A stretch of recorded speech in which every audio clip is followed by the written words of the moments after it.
You're listening to the Coach's Journey podcast, exposing the struggles and celebrating the successes in the life of coaches who are action takers and creating authentic impact in today's world. Whether you're just starting out, expanding your reach, or exploding your impact, you're in the right place right now. Stay tuned and be sure to subscribe to this podcast. Now, here are your hosts of the Coach's Journey podcast. All right, we're ready to go. All right. What's up, Coaches Nation? Today we're coming at you again with another podcast episode with a little mood lighting for you, courtesy of Dom. Thank you so much for that.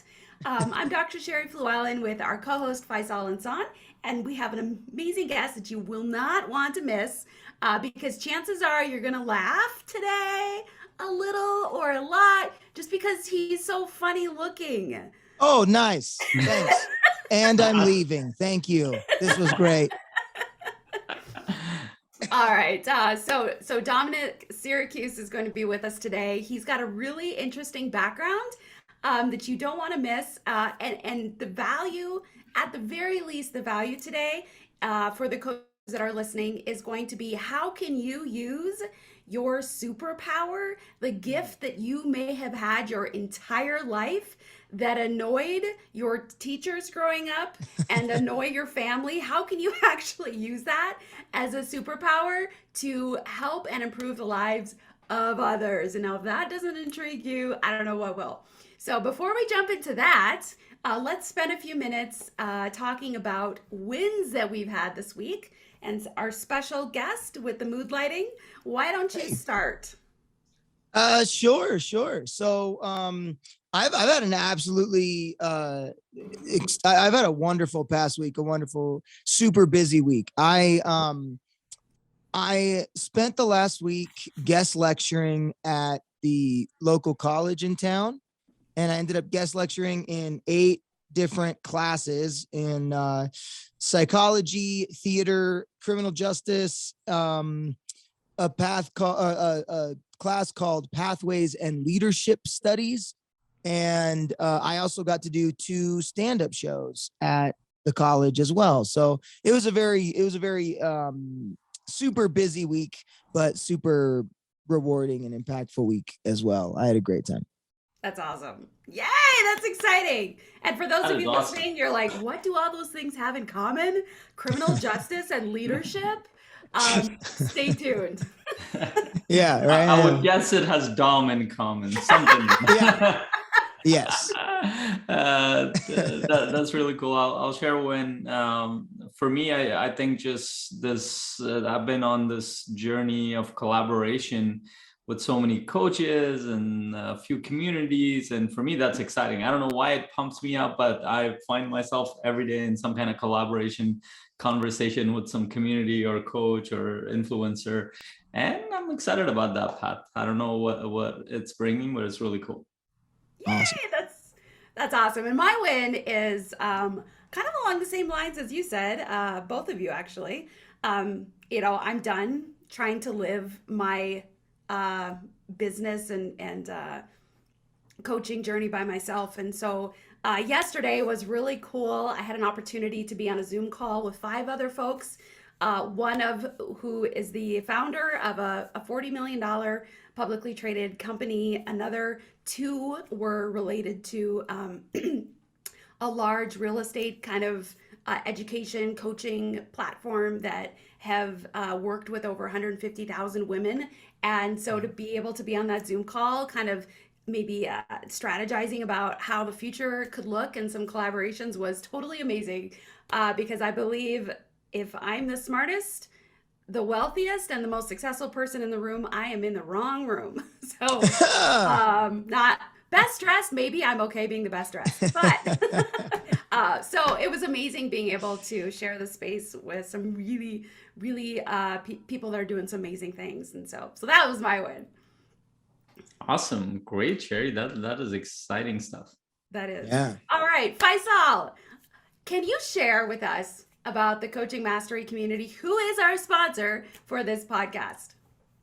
Yes, Coaching Mastery Community, Dr. Sherry and I are members, and Dom has actually come over and he's done an awesome training for us in the past. We did a whole day of lead generation, and Dom was one of the main speakers.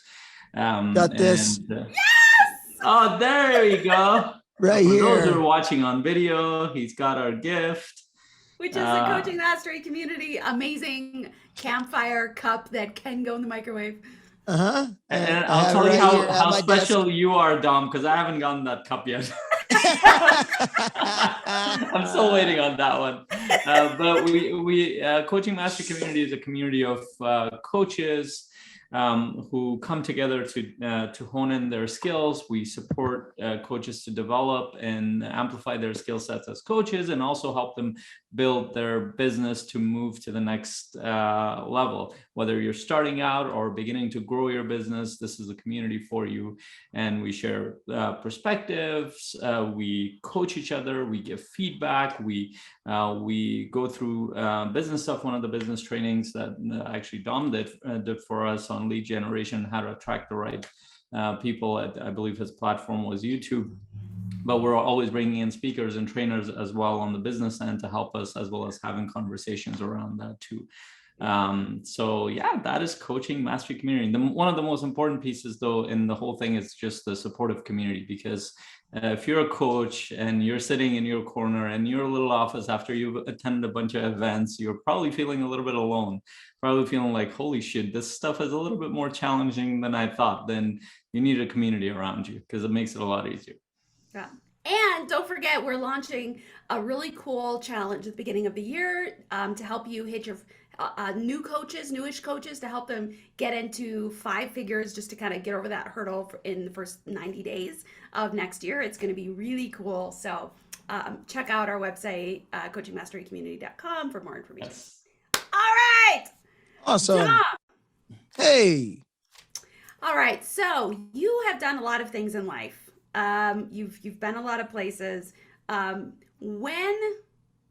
us a little bit, because how you coach, how you deliver change in other people is a little bit unique than a lot of us who might have, like, I call it the bread and butter of coaching is the one-on-one, whether it's Right. virtual, whether it's personal, but you don't really do a whole lot of that. So It's true. how did you get Nobody wants to be alone in a room with me. That's been made very clear. With that lighting, I'd be concerned too. Yeah. Everybody's like, what are you doing? I kind of feel like I need like boom chicka boom. Bam, bam, bam, bam. Hang on, I got a drum set right here. Let's see. Hang on, let me give you what you need. What do we got? No, I'm just kidding. All right. So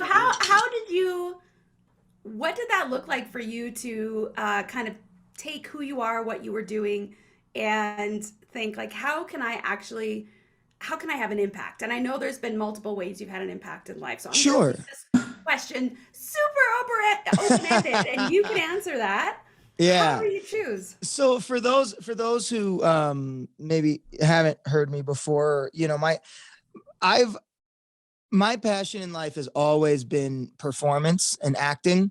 I did my very first play when I was 8 years old as a kid. And I remember even then I felt like that was too late. I felt like I was washed up. I'm like, oh, I'm in 2nd grade already. Too late for me, anyway. So I grew up doing nothing but acting and playing music. And then I got my master's degree in acting. And I just, that was, my calling. That's what I've always been gravitated towards. And it's what I've put almost all of my personal effort into. And then, however, to pay my way through my master's program in acting, I always supported people with developmental disabilities, because that was my way of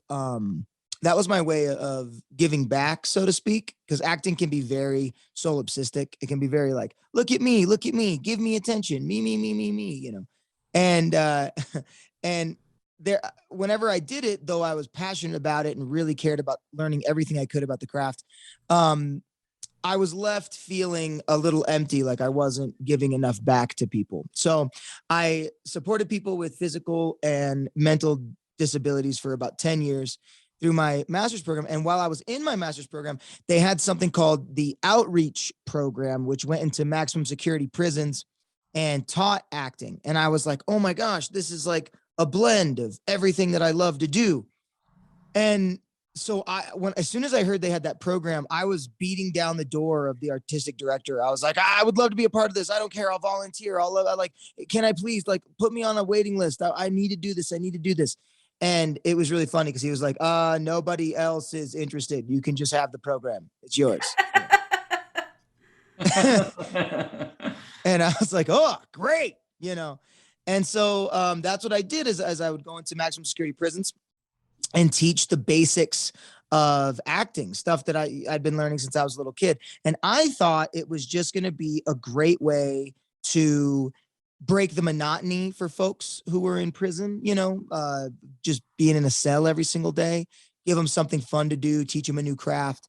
But it ended up being a lot more than that. I remember from the very first day, I started out with these very fun, very silly little games that I've been playing since I was 8 years old that are meant to just kind of warm you up and get you ready for the stuff we're going to do. And they ended up having this profound effect on these people, like people that been living a life of gang violence since they were 8 years old.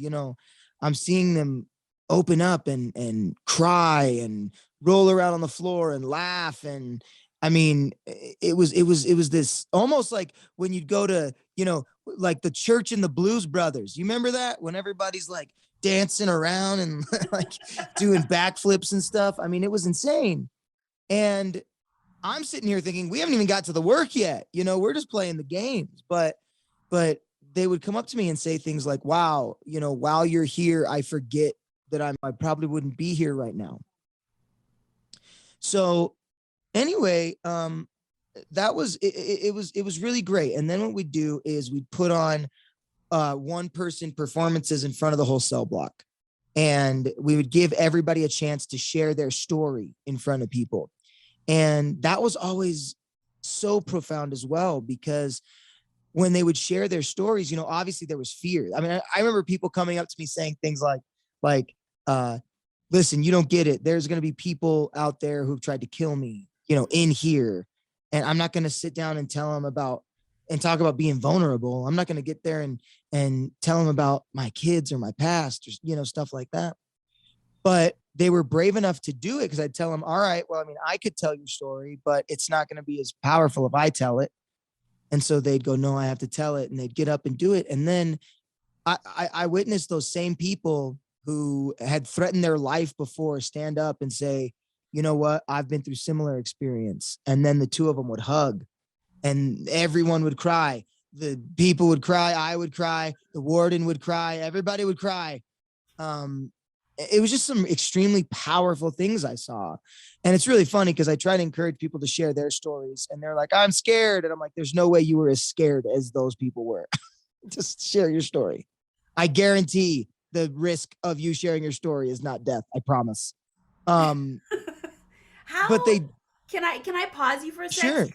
Because being able to convince a convict who has Sure. done unspeakable things to share his story and be vulnerable, like you said, in front of people that have done unspeakable things to him or have threatened him or her. Yeah. How did that shift happen? How was somebody able to go from being super protective physically, emotionally, in every way, and then to be a little bit open to that opportunity? Well, I'm super glad you asked the question, because that's sort of the way the method works. Is you start off just being kind of goofy. You start off with these fun little icebreaker improv games, and they're just meant to be silly. And then what you do is me and the folks I would go in with, we would encourage people to be silly. And the more silly they were, when everybody's so afraid of being judged by others, everybody, it doesn't matter who you are, everyone's so afraid of it. And when you can just break out of that shell and be silly. And instead of being ridiculed, which is ultimately what you're afraid is going to happen, and instead be celebrated, we would cheer, we would laugh. The sillier someone would be, the more we would hype them up, like, oh, look at this, that was crazy. Yeah, you know, then they're already open. And then it's a very, very small leap to, we would hand out poetry, and we would say, what do you think about this poem? What are your thoughts on it? And then they would share their thoughts, and people love sharing their thoughts. You know, the neuroscience behind it is being listened to triggers the exact same effect in the brain as being hugged. So just being heard and having your voice heard and having your opinion heard and validated, that was enough to boost confidence. And then once you're there, once you're open and you're being heard, then the next step is being open about yourself. And what I always learned is I had to be open first. So I would get up and I would share something very deep and personal about myself, something that I'd be normally scared or ashamed to share. And this amazing thing happened, which was the second I did that, it gave others permission to do the same. And also they related. You know, there's a nice saying that we used to say in the jails, which was there are two kinds of people in the world: those who admit they're messed up and liars. I love that. That's it.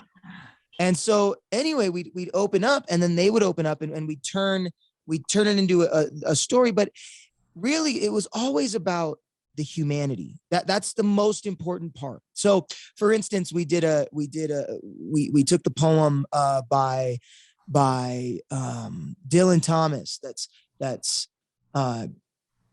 It's the light poem about rage against the dying of the light. If you're familiar with that, it's don't go quietly into that dark night, but rage against the dying of the light.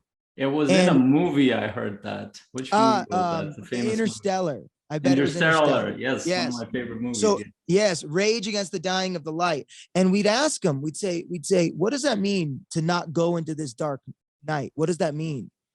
And they would talk about, life tries to get you down, and life can be hard, and hard stuff happens, and it can make you hard. It can make you dark. And then so I was like, okay, so what does it mean to rage against the dying of the light? And they'd say, well, you got to keep that goodness in you. You got to keep the positivity in you.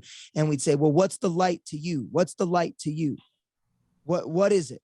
And they would go, well, it's, you know, and for them, it was different things. For some of them, it was their kids. For some of them, it was their mother. For some of them, it was their hope and dream for the future when they get out. And so what we do is we called it the Light Project. We had everybody come up, and they got to share what the light of their life was and what the darkness was and how they're fighting to keep the light. And what happened was, it was actually at a women's prison. And it was one of the women who came up to me, and her light was her kids, and her darkness was her meth addiction. And she said, because of her meth addiction, she's had her kids taken away. And she did her whole thing about that, and how her whole goal with being incarcerated is to get clean so she can get out and get her kids back.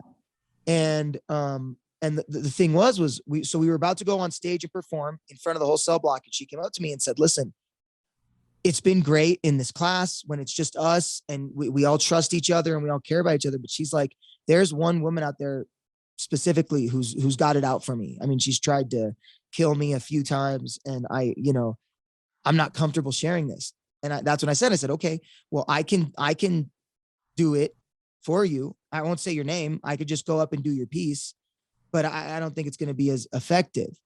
And she was like, no. She was like, I got to tell this story. But she was like, you have no idea what you're asking. And so she went out and she did it. And the crazy thing is afterwards, there was a Q&A, and one of the inmates stood up, and she kind of looked at me and went, that's her. That's the one. And she called her out, and she said, hey, I have kids too. And I'm in here because of my addiction, and I had them taken away, and I just want to get them back. And she goes, whatever we had between us is done now. Let's help each other instead. And then they hugged, and I swear there was not a dry eye in that room, and then this thing happened. And this is really the heart of it all. The guard came up to me, and said, you have no idea how difficult you just made our jobs. Because he's like, it's my job to look at this person like a criminal. It's my job to look at this person like a bad guy. And now hearing their story and seeing where they come from, I have to look at them like a human being. And I can't say if I've been through this stuff that I wouldn't be where they are right now. And it was really amazing. And the thing was that, that's to a lesser degree, most people I find and talk to and work with, it's the same kind of thing. They have a way of labeling themselves as something, whether it's, hey, I'm never going to be rich. That's just not me. That's not who I am. I'm middle class, and that's what they've labeled themselves, just like society has labeled these people criminal or whatever. And at the end of the day, really, we all are human. And anything that any human being has ever accomplished in history, which has been unbelievable feats, from going to the moon to making billions of dollars to, discovering things that have never been discovered before or impacting people in ways that have never been impacted. It's absolutely possible. It's possible because it's been done. And the real thing people have to do is, okay, well, can I do it?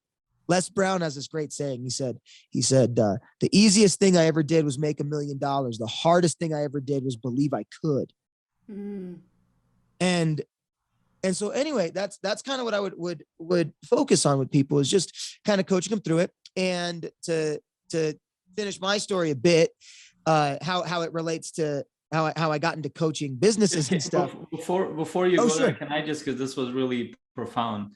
Like, sure. And I love that you have your, what you bring out. And to me, what I heard there, and it kind of made me realize there's this shortcut I've created in my mind, this perception that actually helped me, because most of my life I've been afraid of people.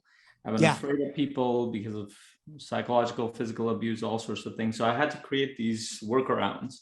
Okay. But this came out of a realization that I had, was that I'm like, well, we see all these adults. Some are very strong, some are wealthy, some are authority figures, some this, not, and the other. But what if I started looking at all of them as children? So I actually started doing that with some of the closest people to me in my family who I was afraid of. I started kind of picturing them as a child. Wow. And it was just a child trying to find a way to deal with his fears. But over time, I realized that was more of a truth than the truth that we saw and physically around us, that most people are those children, the way they appear. They don't realize it. But and what you shared was incredibly profound, because what you do is bring that side of them out. 100%. I'm actually, I thank you so much for saying that, because, well, not just about bringing them out, but I love that technique of viewing people as children, because anybody who has children, if you have a 3-year-old, 3-year-olds throw temper tantrums when they don't get their way, and we don't really, it's annoying, but we're like, stop, The funny thing is, sometimes adults throw temper tantrums when they don't get their way. The thing is, it's just scarier when they're adults. Right? They can do more damage. They're louder, right? But ultimately it's the same kind of principles as children. And what I love teaching too, I have this little story I like to tell, is, I've taught every age group you can imagine. I've taught from preschool to college and every grade in between. I've taught in prisons. I've taught in CEO boardrooms. I've taught in military boardrooms. Like, I've taught all over the place. And this thing happens with kids, especially kids, about preschool to 2nd or 3rd grade. And when I say, hey, let's be silly, let's do something silly, make a silly face, preschool to 3rd grade, they go nuts. They're like, like they go absolutely insane. It's like one time a kid threw a shoe through a window. I was like, everybody do a crazy dance. And he was like, yeah! And like, I was like, whoa. A little too crazy. Whoa. but there was nothing holding them back. And they shared with each other too. They went, look at me. And then they go, that's great. Look at me. And they were inspiring each other. And like it escalated, one kid like took his shoe off and started dancing with it. And the other kid took his shoe off and threw it through a window. It's like, okay. But then this amazing thing happens around 4th grade, around 10 years old. And what happens is they come into class and I say, all right, everybody, make a silly face. And they all do this. They all go just like this. Yeah. Right. And they start looking around at each other. And then you hear somebody just whispers like, are you going to do it? I'll do it if you do it. Like that. And then one person's brave enough and it always starts with an eye roll and they go, and then they go, and they retreat like a turtle into a shell, Yeah. Like that. And what it is around that age is when you start becoming aware of what others think of you, or more specifically, what others might think of you. Yeah. And so, and there's good news is that ends, because it starts in 4th grade, but it ends whenever you take my class. That's when it ends, because I was gonna say when you die. Like that was what I thought seriously, you were gonna say. It doesn't matter. Like it never goes away. In fact, it just solidifies with time. People get so scared to express themselves. And they get scared to express themselves because the fear of judgment of others, and it's funny because I'm actually reading a book right now. It's very good. It's called Mastery by Robert Greene. I don't like a lot of Robert Greene's books, but I really like this one. I highly recommend it. It's called Mastery. And what he does is he goes through masters of history and talking about like Da Vinci, Einstein, these folks, and kind of breaks down the similarities in their life. And one of the things that he talks about is the word genius. And he says that, a lot of people think that genius means, you're super, super, super smart or super skilled in an area. And it doesn't. Genius literally means the ideas you have inside, your uniqueness. That's what genius means. The difference is some people are just brave enough to let their genius show. Picasso, nobody ever did what he did with a paintbrush before. And it was just because nobody thinks the way he thinks. And that's not a mystical thing. Nobody thinks the way you think. Nobody thinks the way anybody thinks. Every single human being has a different story. Every single human being has been through different things. There's no human being on earth who has had the same experience, which means there's no human being on earth that thinks the same as another, which means you are completely unique and individual, and your thoughts are different than everyone else's thoughts. So if you're brave enough to share your point of view, then you're sharing your genius. And that's really what I'm interested in doing. It doesn't matter where it is. What I'm interested in is giving people the bravery to share their genius. What is your genius? What is your contribution to the world in a way no one else has seen? And often, like, there's nothing that holds back people from what I've seen. There's nothing that holds back their genius than the fear of others, than fear of what others are going to think about it. Yeah. And it's funny. So I started doing this work after the prison stuff went so well. And I got, they asked me to come in and teach anger management for the prisons because they were having such a great effect with the acting classes. They were like, oh, this is what we're trying to get out of our anger management classes. So I went in and started teaching that and using acting to do it. And from there, I started going all over the place to prisons, to homeless shelters, to rehab centers. And it was actually at a homeless center for youth in Los Angeles for ages 13 to 22. I was doing these silly games. And once again, I'm just having people be silly. That's all I'm doing. Hey, be silly. Be silly. What does your silliness look like? What does your silliness look like? And I'd have people do it. And then the CEO of that place called me aside, was like, hey, can I speak to you privately?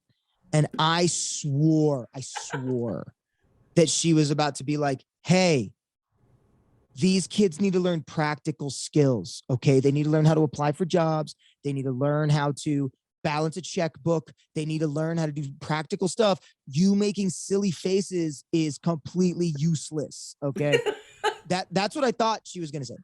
But what she actually said was, I sat down and she sat down and she went, hey, she went, I have a pitch, a speech that I have to give in front of about 50 potential investors that could mean millions of dollars of donations for this company. And she's like, I am petrified of getting up and speaking. Can you show me what you were showing them? Mm. And I was like, yes. That would be $1 million. Yeah. Well, that was the thing. And then it was really funny because she goes, great. She goes, what's your price for one-on-one coaching? And at the time, I mean, I'm not kidding. I was doing all of this for volunteer. I was volunteering my time to do this work. And because I was still busy trying to be, make it as an actor, right? So I would just do this because I was passionate about it. And it was really funny because she went, what's your price for one-on-one coaching? And I was like, what do you pay for one-on-one coaching? I had no idea, and she was like, well, this is what is in our budget. And I was like, I'll take it, like, can I ask, what was it? Well, I will. I don't like disclosing, too much about finances and stuff like that. But I will say this. She offered me more an hour than I was making in a month at the time. Wow. That's huge. So, yeah. Well, I'll say a session. She offered me more for a session than I was making in a month.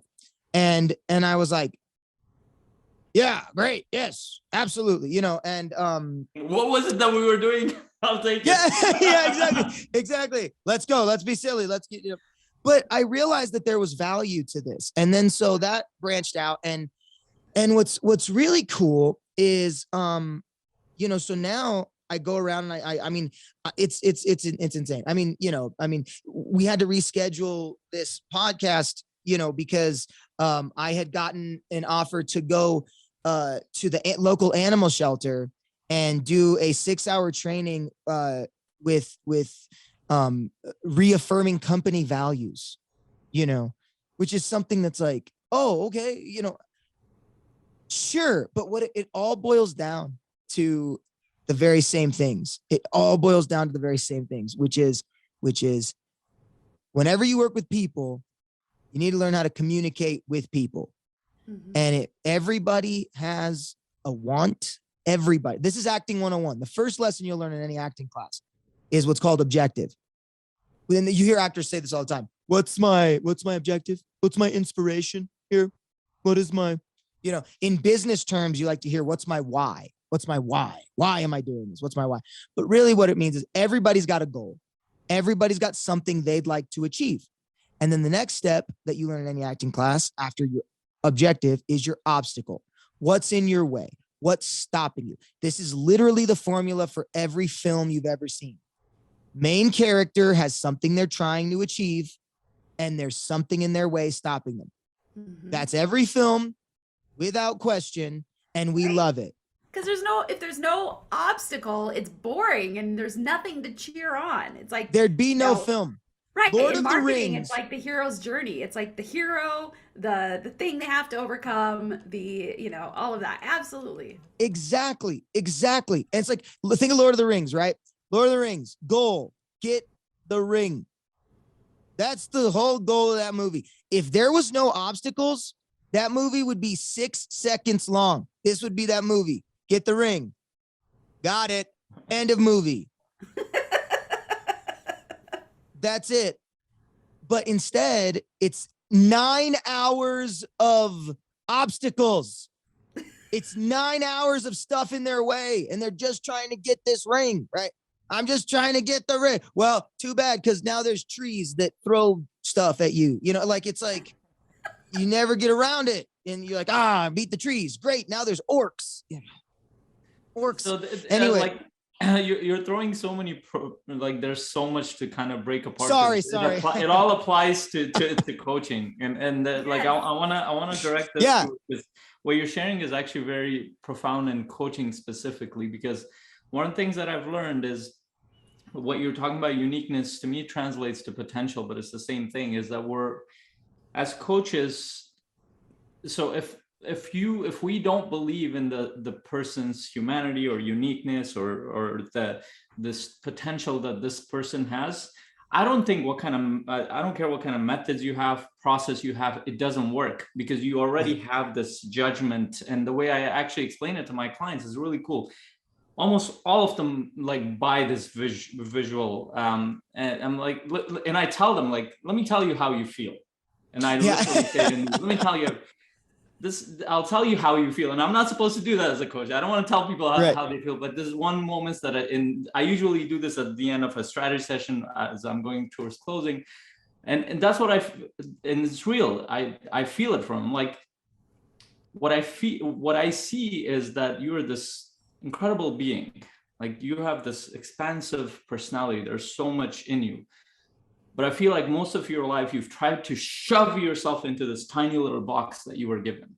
Yep.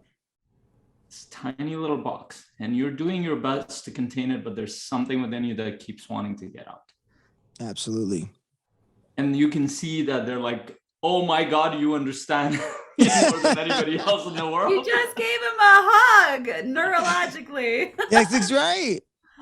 That's right. And I've actually seen this in sessions, like when I'm observing sessions, when I'm going through other coaches' sessions.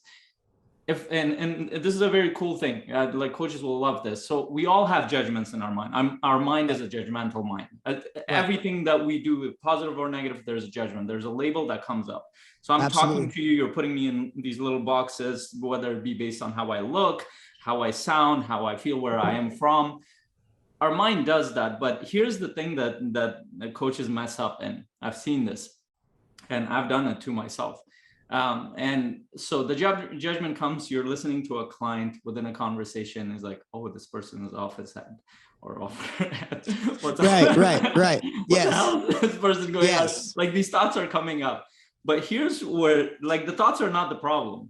Here's where things start to go wrong, when you start to buy into those thoughts. Yes. Buy it, and guess what happens? That becomes a part of how you show up, and disconnect the client, close down. Absolutely.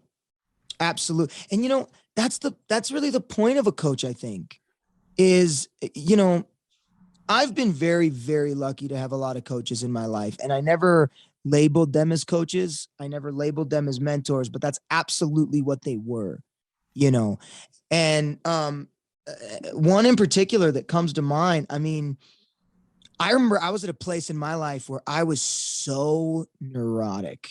I was just so all over the place. I mean, just like, there was a point in my life where I was just like, I don't know what I'm doing, and I can't do that, and I want to do this so bad, but I can't do it, and I can't. No, I can't do that. I was so just consumed by exactly what you're talking about all of the time. And I had this wonderful mentor who, he would just be like, all right, hey, calm down, relax. But the thing was that he saw something in me, and he saw that potential. We'll call it that potential, right? And the way that he would always word it is, he goes, here's what I'm going to do. He'd say, I'm going to water that plant, and I'm going to pluck the weeds. All of this, all the neurotic, that's all the weeds, right? We're going to pluck those. They're unnecessary. But I'm going to find that potential in you, and I'm going to water it, and I'm going to make it grow. And that's, and I'm so grateful for that. But that's exactly what I think all coaches have to do, is exactly what you said, is really find that true potential in somebody, and it's unique in everybody. To sound incredibly cliche, saying this in prison would have gotten me, at very least, made fun of. But everybody does have their own individual flower, own unique individual flower. And oftentimes it's very difficult to work on it ourselves. It's very difficult to be able to tell the difference between what's hurting us and what's helping us. And that's the point of a coach, is to, help mold that, whatever that may be. Yeah, it kind of, so it reminds me of this, one of the most profound things I've heard is the story when, I don't know if it's true or not, but the way it was said was that when Michelangelo was asked about, well, how did you create this beautiful statue of David? He's like, I didn't create it. I just chiseled away whatever was covering it. Yes, exactly. Yeah. Exactly. And I've heard it said too that, a masterpiece isn't completed when you've added everything that needs to be added. It's completed when you've taken away everything that's unnecessary. Yeah. And it's true. I mean, I'm finding that out in my life. You always hear that thing like, I'm working less, I'm making more. And yeah, it's because I stopped doing 15 things in a day. Yeah. Denzel Washington said, don't confuse busyness with productivity, or something like that. Or don't confuse doing a lot with getting a lot done. Mm-hmm. Yeah, I completely feel that. And yeah, so that's what I do. That's what we do. And I really love doing it. And the thing that I've realized is, one, everybody's unique. Everybody is an individual and has a unique point of view. But as I was saying, everybody also has an objective, which means something you'd like to accomplish. And the funny thing is, objectives are all over the place. It could be you have a little objective just for the day, or it could be you have a grand objective for your life, or it could be, I need a bunch of little objectives to accomplish this big objective. But what it means is you have a goal. You have something you're trying to achieve, and there's obstacles in your way. That's everybody. Like one thing, I mean, it doesn't matter. That's why I'm able to go into so many different disciplines. That's why people will bring me in for marketing. They'll be like, help me with marketing. Well, okay, let's go back to acting 101. What's your goal? Get more people to see you. What's your obstacle? And then they just list what's in their way. Oh, well, this is all the problems I'm facing, right? And then, class number 3 in acting, number 1 is objective. Number 2 is obstacle, what's in your way. And number 3 is tactics. What tactics are you using to try and overcome your obstacle? That's, once again, when we watch films, that's what we're watching. We're seeing a main character with something that they are trying to achieve, and something's trying to stop them. And what we're watching is their process of trying to overcome it. And sometimes they lose. Sometimes it doesn't work. In fact, most of the time it doesn't work. Most of a movie is a bunch of failed tactics, is a bunch of times someone's trying something and it doesn't work. But what we care about is the ending. And the ending is when they finally figured out the tactic that overcomes the obstacle. As soon as they figured that out, boom, end of movie, end of story. And in our lives, that's the way it is. I mean, it's like, the first step might just be, I have an idea for a business. Okay, that's your objective. Now, what are your obstacles? What are the things stopping you from having it right now? What are the things in your way? And you look at those, and then now let's form creative tactics around it. And we do these creative tactics. Sometimes they work, sometimes they don't. Sometimes they don't work out the way we thought they would. But then eventually the end of that story is, and then my business was made. Well, now it's time for about 100 new stories, right? Yeah. Now I need to spread the word about my business. Now I need to get more people for my business. Now I need my business to grow. Now we are constantly in chapter after chapter after chapter after chapter of our grand story. We are the main characters of our story, and anything that's in the way, anything that is whatever struggles we are facing at the time, those are just the obstacles that's making our story interesting. Mm-hmm. And like what I feel like what we do as entrepreneurs, my little joke is being an entrepreneur is kind of like a newspaper subscription. There's a new issue every day. Right? just a new issue every day. And you gotta, that's it. To me, I've realized that's the game. That's the game. It's like a video game. You get a new level, you got to beat the level, and there's going to be obstacles and challenges and all sorts of stuff. And if anything, that's I mean, if there was any grand shift of mindset that I had to make, it's that. Because what stopped me was the obstacles. Yeah. I had all this stuff I wanted to achieve, but there was obstacles in the way. And most of the obstacles were in my mind. You know, oh, I want to make a business. Well, I don't really know anything about money.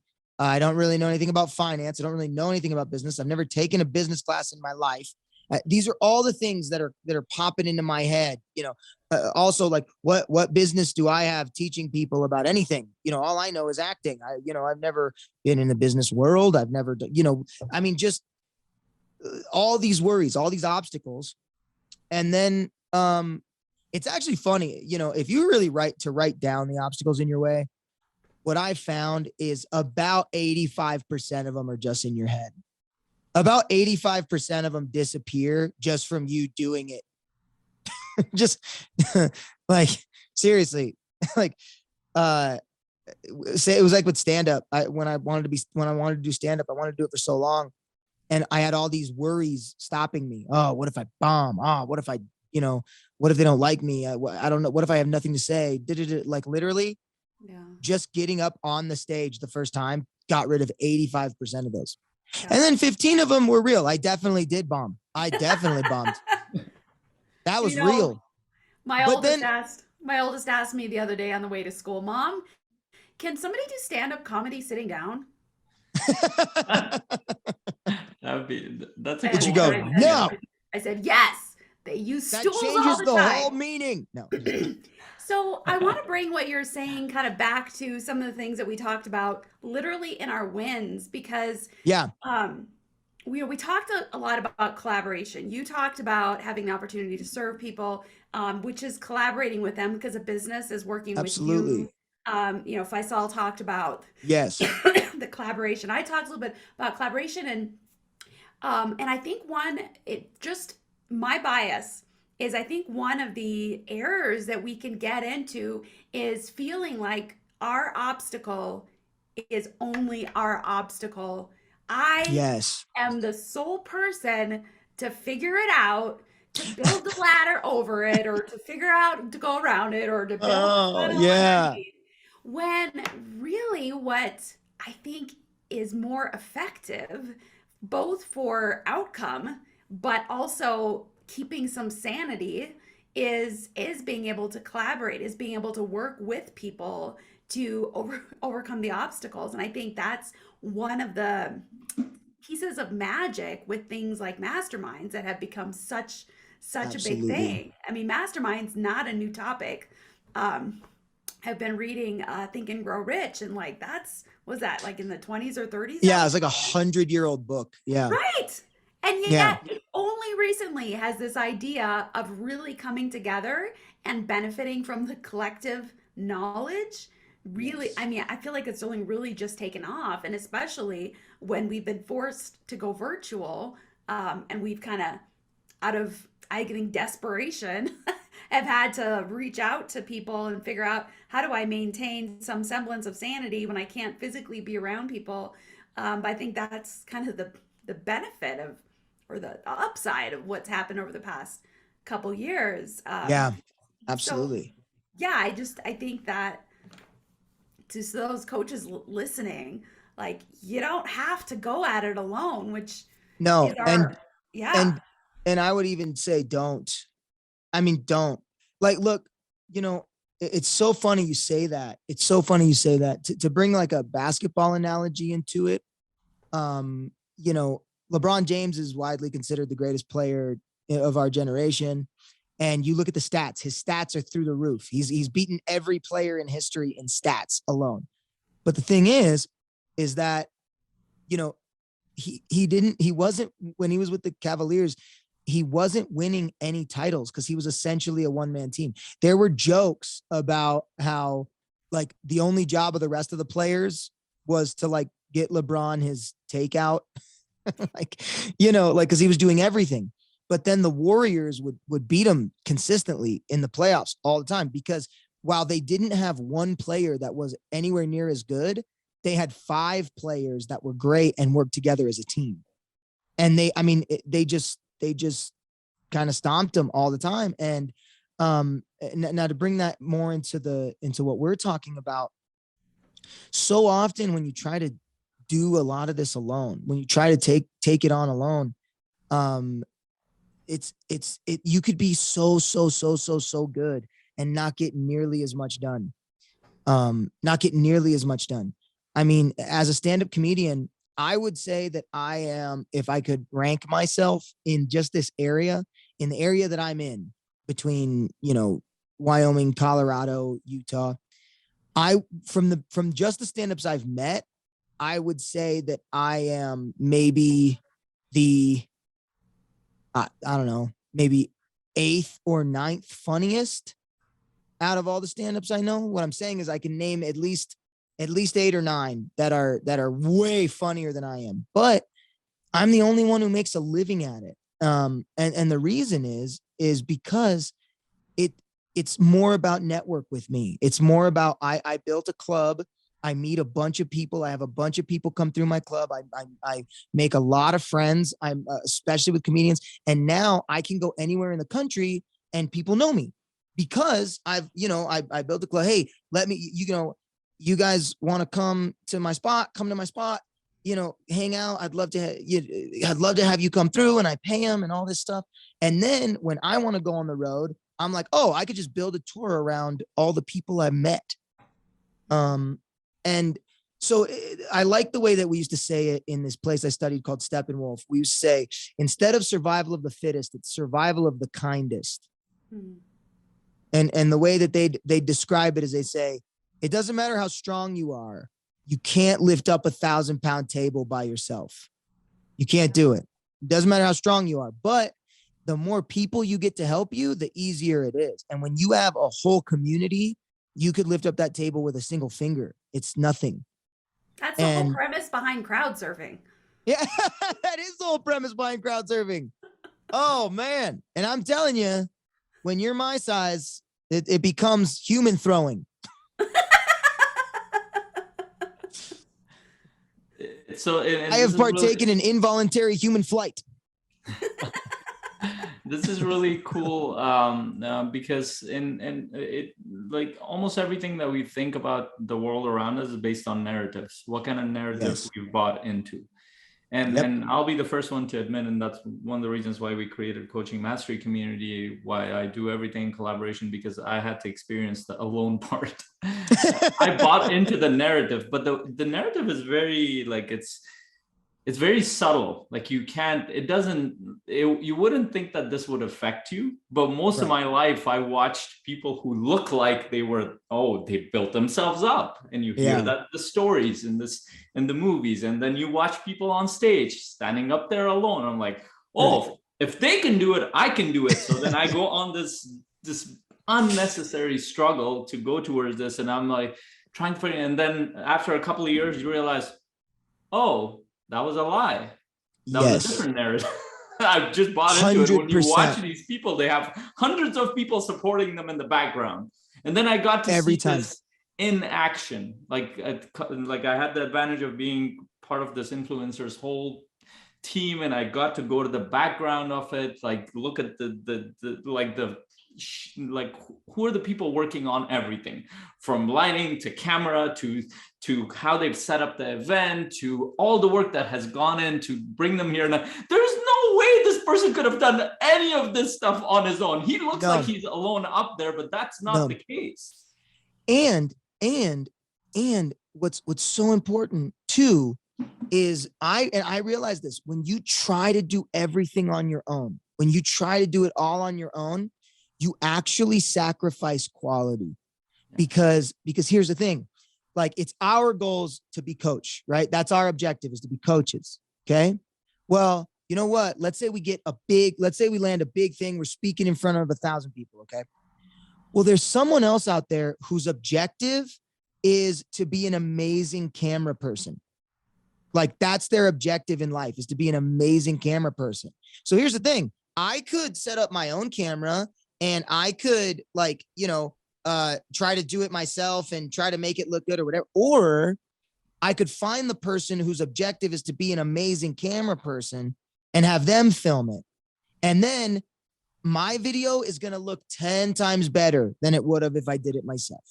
And then, you find somebody who loves producing shows, producing events, who's a master at producing events and whose objective is to be the best event planner like in the world. And then you go, great, I need you to work for me. I'm planning an event. So then it's just my job to show up and coach. But the thing is, it looks amazing. It feels amazing. It's in an amazing event.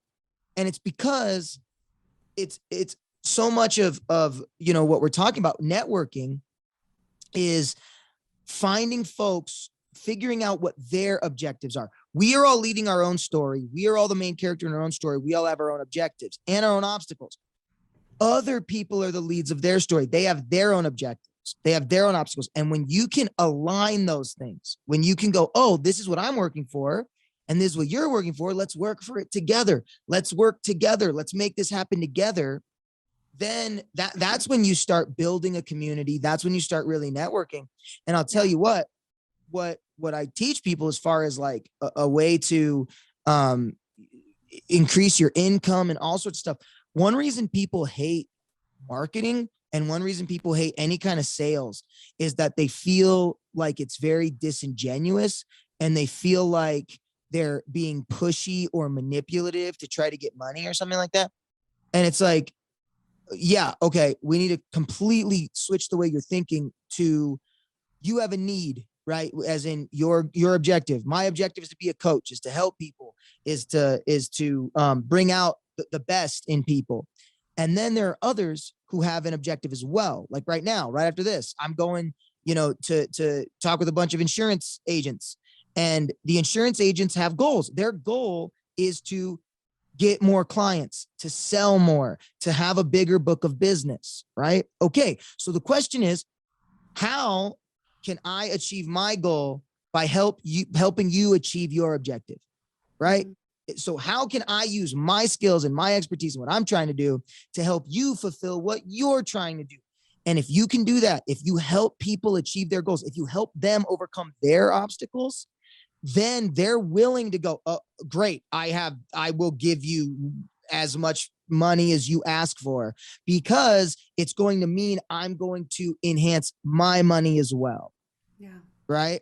And anyway, it's just understanding that everybody's got an objective, everybody. And when we can start helping each other to overcome those obstacles together, when we can overcome the obstacles, with each other to obtain our objectives together, competition goes out the roof. And all you have now is teamwork and ensemble. And now you have an army behind you, helping you to achieve, this collective thing. And that's, once again, for me, everything always goes back to acting. That's what a play was back in the day.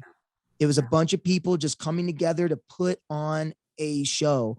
And it was a collection of people with a collection of different objectives. But at the end of the day, we all had one objective, which was to make this thing we're working on great.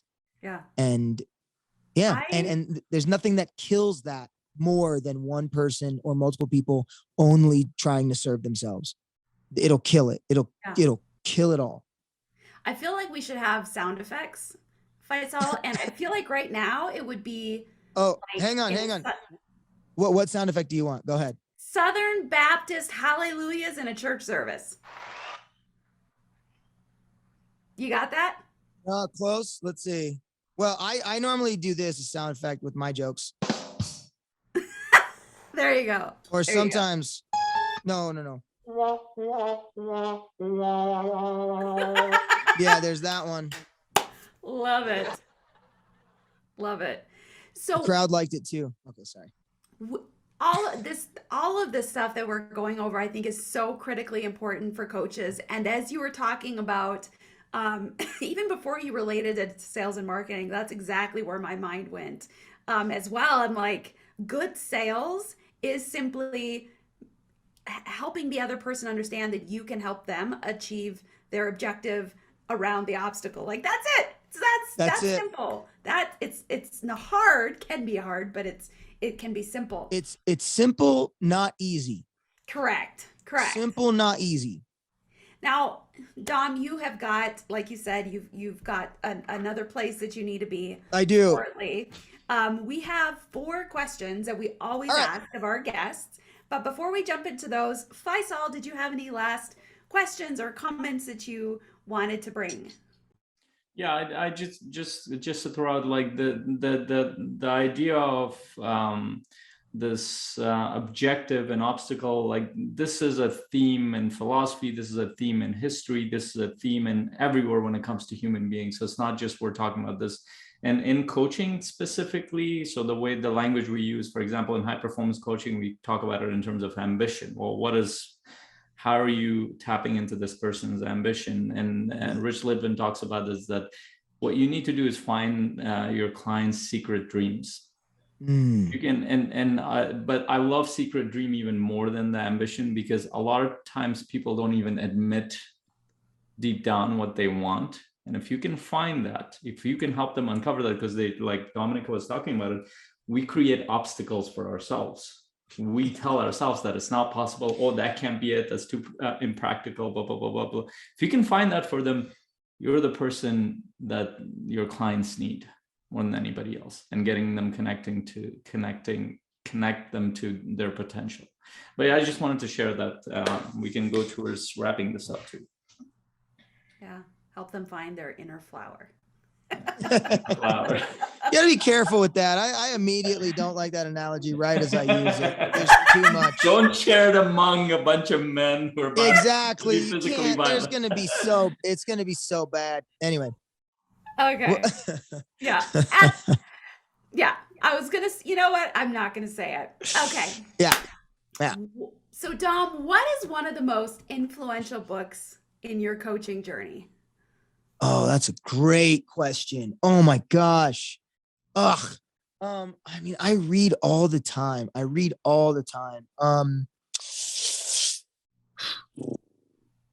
It's so hard. You know what? I'm going to go back to the one I kind of talked about, the book Mastery. I'm reading it right now, and it's just great, because the thing I like about it is, you know, so much of any kind of motivational stuff, whether it's anyone from Les Brown to Tony Robbins, whoever, you know, it's really the same kind of stuff in just different packaging. You know, they all kind of have very similar themes, but the thing that I like about this book Mastery is that it talks about those themes, but then it shows how masters of the past have actually applied them using a bunch of, like I said, like 7 or 8 different masters, Da Vinci, Einstein. Who's the author, Dom, for this book? Robert Greene. And now Robert Greene, it's kind of funny. Robert Greene wrote a book called The 48 Laws of Power, which is easily my least favorite book of all time. I hate that book. That book might as well be called How to Be a Manipulative A-Hole.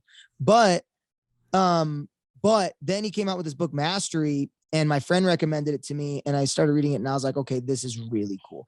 Because it's, like I said, it's more of a case study, and it's more of them going, all right, we've heard all this motivational stuff. How did the greatest of all time use it and apply it? And it's awesome. Yeah. Application is ultimately where it's at. Right. And the living example. Who cares how much you know? Well, the things that it shows is that actually, like, one thing a lot of masters have in common is that, you know, we have this idea that, oh, they were just chosen, or they were just brilliant, and that's not the case. In fact, most of them had very normal childhoods, and most of them didn't discover whatever thing they're known for until a little later in life. And it was always rooted around some kind of unbelievable obsession with curiosity towards a subject. Yeah. And then all of the stuff they had to do ended up becoming a bunch of like political stuff just to get their voice heard in this field, you know. Anyway, I love that. I would say Mastery by Robert Greene. Awesome. That's intriguing.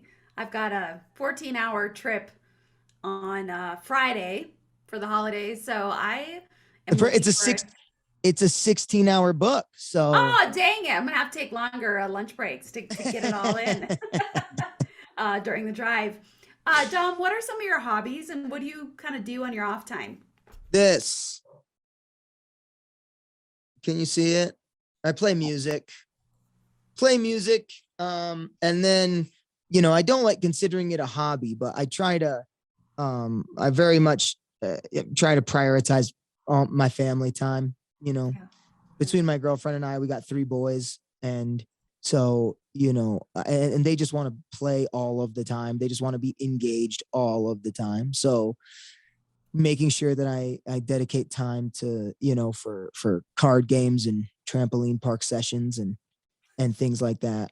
And then, you know, time with my girlfriend, quality time to let her know that she's just as important to me as all this stuff we're talking about. And then if I get if I get 20 minutes to myself, I'm learning the drums right now. So I'm just playing the drums. Nice. Last time I took my kids to the trampoline park, I regretted it for about 2 days. Man, like I had a headache, like my neck hurt. I'm like, Oh, you what is jumped up? with them? Oh yeah. Heck What are you yeah. doing? There's massage chairs for adults. You just go in the massage chair and then they go, look at this. And you go, good job. I was like, I am getting old if my spine is not able to No handle way. compression.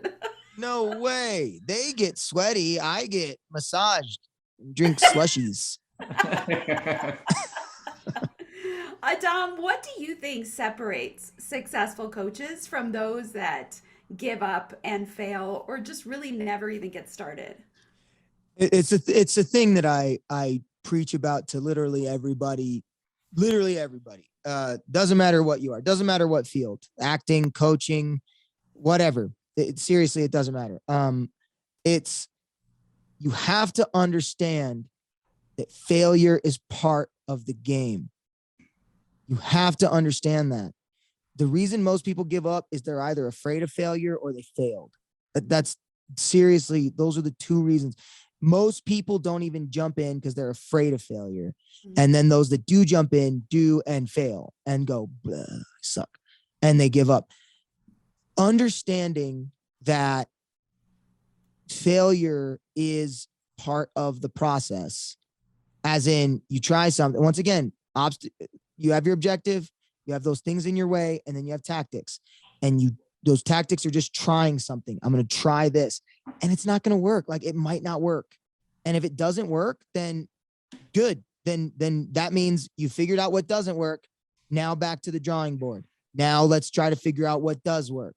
It's a constant scientific process. It's a constant experimentation, you know, and it's really that. I mean, that's the one thing that I would say is that you have to transform the idea of failure in your head to a learning experience. And you look at, once again, the greats of all time in any medium or any profession or any craft.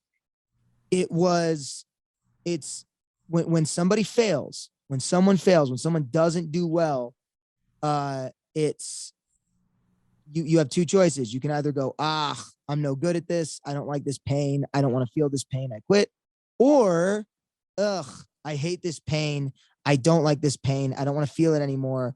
How do I fix it to make sure I never feel this way again? You know, there's that great documentary on Netflix called The Last Dance about the Bulls, the Bulls last season. And it showed like Michael Jordan, every 60-point game Michael Jordan ever had, he had after a bomb game, like a game he did poorly.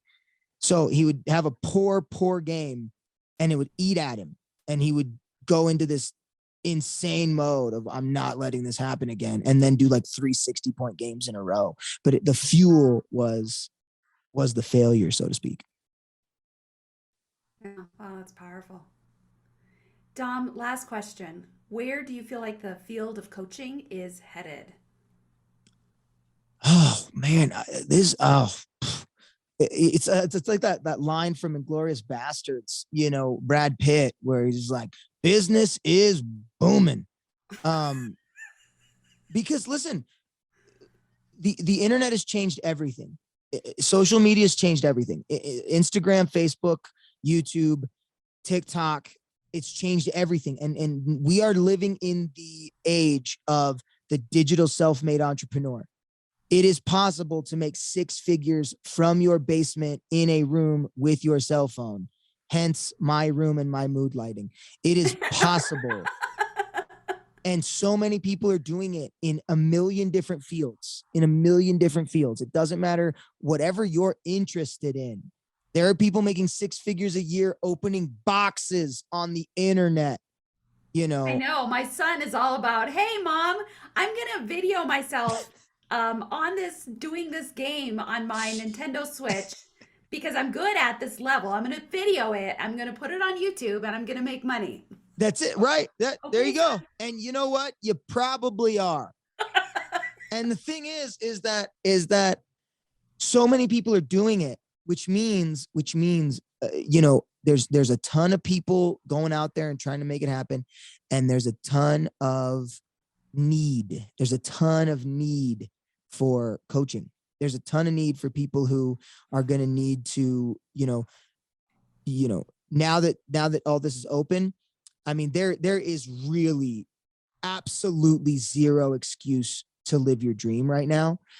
In that book, Mastery, they talk about the reason there was so few masters and geniuses in the past is because it was, this was a time when only the elites, like the rich or the royal, were allowed education, and only the rich and the loyal were allowed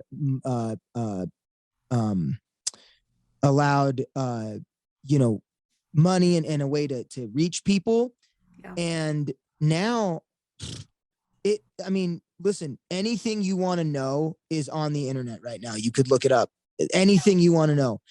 Yeah. I know guitar masters who learned 100% of what they know off of YouTube, and anything you want is right there in the information you want. And also we're able to be connected to one another in ways, you could never imagine. I mean, I know just that coaching mastery thing you all asked me to be a part of. I mean, I was like talking to people in different countries at once from my kitchen.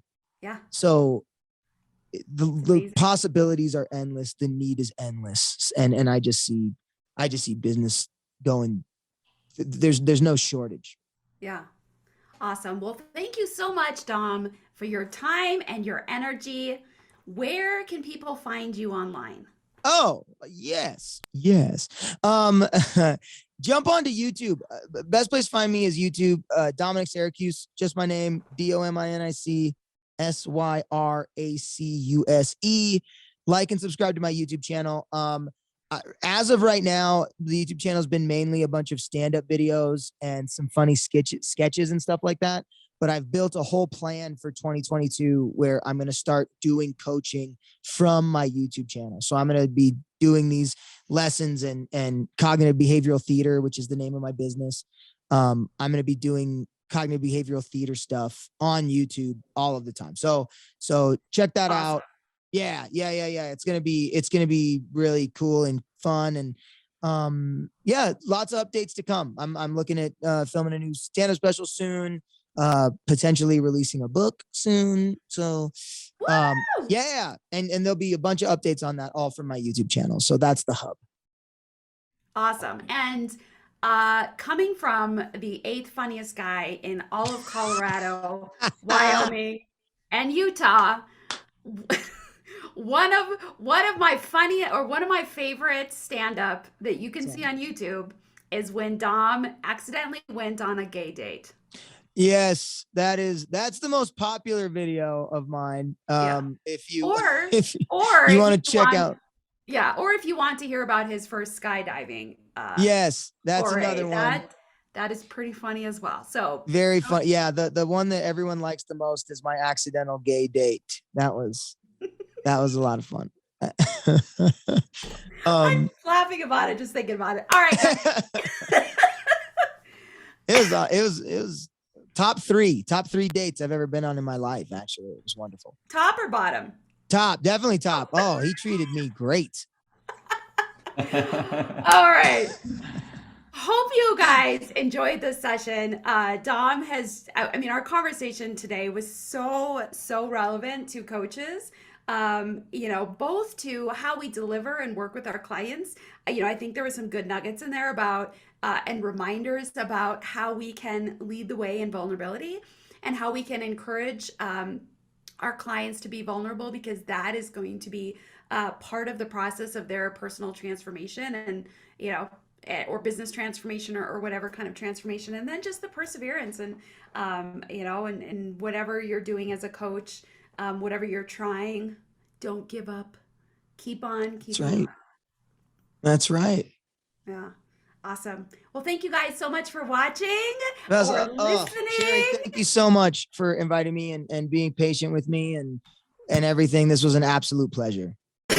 Great to have you here, Dom. It was I think we need to do a 5-hour conversation with you. This was not. Well, Sherry can attest that if you don't shut me up, I will not stop talking. So. All right. So share this podcast with another coach that you know who will gain a tremendous amount of value from being reminded of all of these things. All right, guys, have a fantastic Bye, Dom. Great to have you here. Great to see you. Thank you so much. Thank you a million times. You're listening to the Coach's Journey podcast.